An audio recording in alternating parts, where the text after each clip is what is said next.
Hi friends, എല്ലാവരും സുഖമായിട്ടിരിക്കുന്നു വിചാരിക്കുന്നു. അപ്പോൾ പനിയൊക്കെ മാറിയിട്ടുള്ളൊരു ദിവസമാണ്. എൻ്റെ പനി മാറി, പക്ഷേ ചേട്ടായുടെ പനി മാറിയിട്ടില്ല കേട്ടോ. അപ്പോൾ ചേട്ടാനെയും കൊണ്ട് പിന്നെ എന്തെങ്കിലും ഹോസ്പിറ്റലിലോട്ട് പോവുകയാണേ. പനി വെച്ചുകൊണ്ട് തന്നെ ഞാൻ തല കഴുകി കുളിച്ചു കേട്ടോ. തല കഴുകി കുളിച്ച് കഴിഞ്ഞപ്പോഴാണ് എൻ്റെ പനി അങ്ങ് വിട്ടതേ. അപ്പോൾ ഈ ഹോസ്പിറ്റലിലോട്ട് പോകാൻ വേണ്ടിയിട്ട് ഒരുങ്ങിക്കൊണ്ടിരിക്കുകയാണേ. അപ്പോൾ അങ്ങനെ ഒരുക്കമൊക്കെ കഴിഞ്ഞ് പിന്നെ ഞങ്ങൾ പോകാൻ വേണ്ടിയിട്ട് ഇറങ്ങുവാണ് കേട്ടോ. എൻ്റെ കണ്ണെഴുതുന്ന ഐലൈനർ എവിടെയോ മിസ്സായി ഗൈസ്. അപ്പോൾ കണ്ണൊന്നും എഴുതിയിട്ടില്ല കേട്ടോ. പിന്നെ ഞങ്ങൾ പോകാൻ വേണ്ടിയിട്ട് ഇറങ്ങി. ഇന്നൊരു വല്ലാത്ത കാലാവസ്ഥയായിരുന്നു കേട്ടോ. ഭയങ്കര മഴയായിരുന്നേ. അപ്പം ഞങ്ങൾക്ക് ഒരു കുട ഉണ്ടായിരുന്നുള്ളൂ കേട്ടോ. ഒരു കുടയിൽ ഞങ്ങൾ രണ്ടുപേരും കൂടെ പോവുകയാണേ.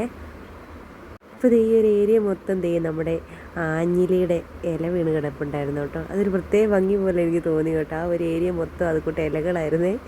ഒരു പ്രത്യേക ഭംഗി പോലെ തോന്നി, ഓറഞ്ച് കളറിൽ.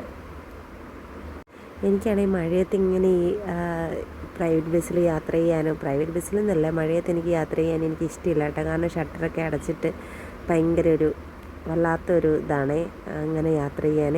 അപ്പം ഞാൻ ഇരുന്ന ഭാഗത്തെ ഷട്ടർ അടച്ചിട്ട് ഫ്രണ്ടിൽ നിന്ന് ഷട്ടർ അടച്ചിട്ടില്ലായിരുന്നു കേട്ടോ. അവിടെ നിന്ന് ചെറിയ ചെറിയ മഴത്തുള്ളികൾ എൻ്റെ മേത്ത് വീഴുന്നുണ്ടായിരുന്നു. എന്നാലും എനിക്ക് വെട്ടമൊക്കെ കണ്ടുപോകാൻ ഇഷ്ടമുള്ളതുകൊണ്ട് ഞാൻ പിന്നെ അവിടെ തന്നെ ഇരുന്നു കേട്ടോ.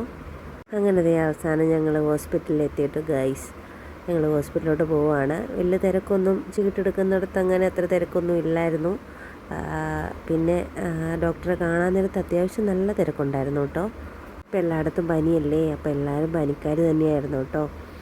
ഞങ്ങൾ കുറേ നേരം ഇരുന്നതിന് ശേഷമാണ് കേട്ടോ ഡോക്ടറെ കണ്ടത്. ഞങ്ങൾക്ക് ടോക്കൺ കിട്ടിയത് 131 അപ്പോൾ അവിടെ കുറേ നേരം വെയിറ്റ് ചെയ്യേണ്ട വന്നേ. ഞങ്ങൾ ചെന്നപ്പോൾ ഇത്രയും തിരക്കില്ലായിരുന്നു. ഞങ്ങൾ ചെന്ന് കുറച്ച് നേരം കഴിഞ്ഞപ്പോഴത്തേനും പിന്നെ ആളുകളുടെ എണ്ണം അങ്ങ് കൂടി കേട്ടോ. പിന്നെ 3-4 ഭാഗത്തായിട്ട് OP ഉണ്ടായിരുന്നു. അവിടെ എല്ലാ ആൾക്കാരും കൊണ്ട് നിറഞ്ഞു കേട്ടോന്നേ. പിന്നെ ഡോക്ടറെ കണ്ടു കഴിഞ്ഞിട്ട് BP ഒക്കെ ചെക്ക് ചെയ്യാൻ പറഞ്ഞ് BPയും ടെമ്പറേച്ചറൊക്കെ നോക്കാൻ വേണ്ടിയിട്ട് പോയേക്കുമായിരുന്നേ. അങ്ങനെ ഡോക്ടറൊക്കെ കണ്ട് ഞങ്ങൾ തിരിച്ചു വന്നിട്ടോ. ഒരു വഴിക്ക് കടയിലൊക്കെ കയറി, അതൊന്നും വീഡിയോ എടുക്കാൻ പറ്റിയില്ല കേട്ടോ. അപ്പോൾ ഇന്നത്തെ കുഞ്ഞു വീഡിയോ ഇത്രയുള്ള. അടുത്ത വീഡിയോ കാണാൻ ടാറ്റാ.